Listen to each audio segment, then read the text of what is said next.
مش معقولة ازاي يوم واحد ممكن يغير حياتك. في الأول كنت فرحانة بنفسي. عفواً، لقد نفذ رصيدكم. تمام يا أميرة. خلاص كده؟ بس بسرعة ابتديت أحس بالذنب. لقد نفذ رصيدكم. ليه بس كده يا بنتي؟ كنت عايزة أكلم محمود. عفواً، الرصيد راح فين يعني؟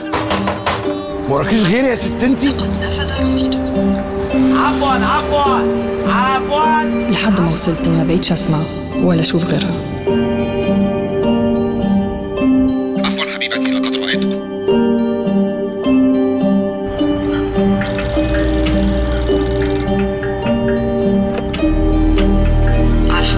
لقد نفذ رصيدكم. قالوا لي الموضوع ده هيخلص النهارده. الموضوع ده فعلا خلص. من النهارده كل يوم فودافون هتبعت لك رسالة تعرف بيها رصيدك اتصرف فين. ماشي، بس مش كفاية. طب وكمان أكتر حاجة صرفتها الأرقام فودافون هتجيلك بكرة هدية من غير ولا مليم.